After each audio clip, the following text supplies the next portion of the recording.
मित्रों नमस्कार।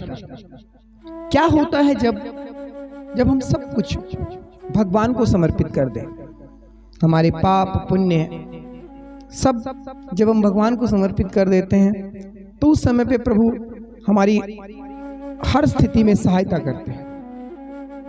भगवान के एक भक्त हुए कृष्णदास जी।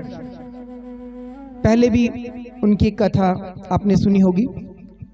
कृष्णदास जी क्या करते थे, भगवान गोवर्धन जी की वहीं पर रहते थे और इतना सच्चा प्रेम, उनका इतना प्रेम कि जब भी वो बाजार जाते या जब भी वो किसी काम से जाते और उनको कोई चीज अगर पसंद आ जाती तो ये नहीं सोचते कि वो मुझे पसंद आई।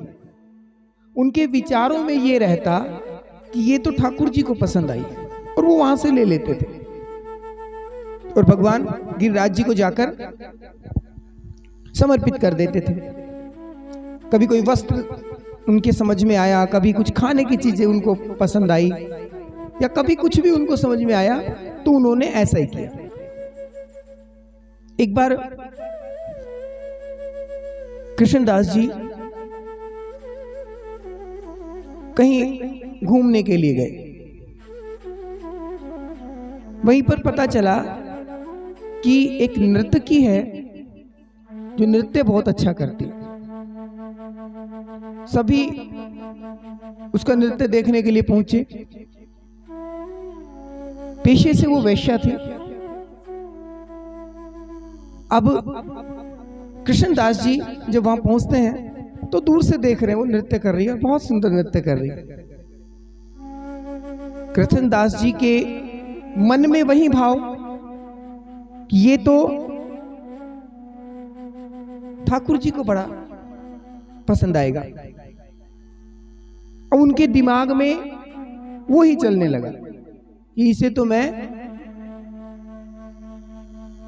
भगवान गिरिराज जी के समक्ष लेकर जाऊंगा।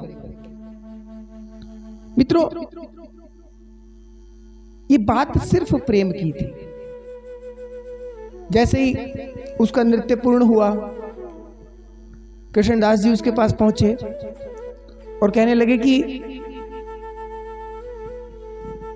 कितने रुपए लेते हो तुम? तो वो कहने लगी कि मैं बाहर नहीं जाती हूं कहीं पे भी। वो कहने लगे हमारे जो सेठ जी है ना, उनके सामने तुम्हें नृत्य करना है, तुम पैसे बताओ कितने लेने हैं। उस समय पे पैसों की जो 50 रुपए 100 रुपए बहुत ज्यादा होते थे। अब उसने क्या कहा कि 50 रुपए लगेंगे क्योंकि वहां तक मुझे पहुंचना भी काफी दूरी थी। अब कृष्णदास जी ने कहा 50 रुपए तो तुम ये लो और जब तुम वहां पहुंचोगी तो तुम्हें और भी उपहार देंगे और तुम्हें और भी पैसे देंगे। वो बड़ी प्रसन्न हो गई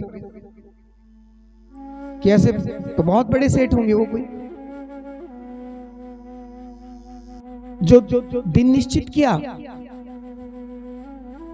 उस दिन वो गोवर्धन जी पहुंचती है।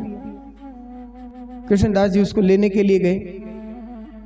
आसपास के संतों में सभी में ये चर्चा होगी कि कृष्णदास जी क्या लीला रचा रहे। अब जैसे ही भगवान गिरिराज जी के पट खुले, उनसे कहा नृत्य करो।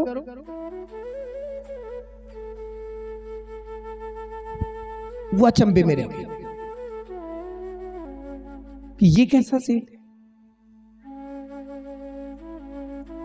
अब उससे नृत्य किया नहीं जा रहा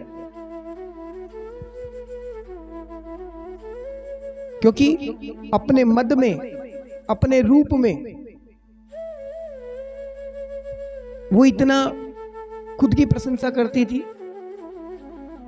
लेकिन आज वो सोचती है कि ये क्या हुआ। कृष्णदास जी कहते हैं कि नृत्य करो। वो कहती है हमसे नहीं होगा। अगले दिन फिर वही व्यवस्था की गई। पट खुलने के बाद में कहा कि नृत्य करो। तो नर्तकी कहती कि मुझे अपने सेठ जी का चेहरा तो दिखा दो, वो दिखती कैसे? अगर उनका चेहरा मैं देख लूंगी तो शायद उनकी छवि को, उनके रूप को अपने मन में लेके मैं कोई ऐसा गीत गाऊं जो उनकी प्रशंसा में हो। कृष्णदास जी कहने लगे ठीक है, कल उनका चेहरा भी दिखाते। जैसे ही पट खुले, मंदिर के गेट के सामने उस नर्तकी को खड़ा किया गया। मित्रों, ऐसा नृत्य किया उसने, ऐसा नृत्य किया कि सारी दुनिया के सामने मैं पता नहीं कितना नाची हूं, लेकिन आज जगत को नचाने वाले के सामने मुझे अपनी कला का प्रदर्शन करना है। वो इतना नाची, इतना नाची, इतना नाची कि उसके प्राण वही मंदिर प्रांगण में ही चले गए। ये भगवान कब किस पर कैसे कृपा करते हैं ये वो ही जानते हैं। तो एक नर्तकी के ऊपर, एक वैश्या के ऊपर भी भगवान ने इतना बड़ा उपकार किया कि उसे अपनी शरण में ले लिया। भगवान ऐसे ही अपने भक्तों से प्रेम करते हैं। हम प्रणाम करते हैं ऐसे संत को जिन्होंने भगवान के समक्ष एक वैश्या को ही प्रस्तुत कर दिया भगवान की इच्छा जानकर। और हम प्रणाम करते हैं ऐसे भगवान गिरिराज जी को जिन्होंने उसे अपनी शरण में लिया। मित्रों, जय जय श्री राधे। आप जुड़े रहें और राधे राधे बोलते रहें। श्री राधे।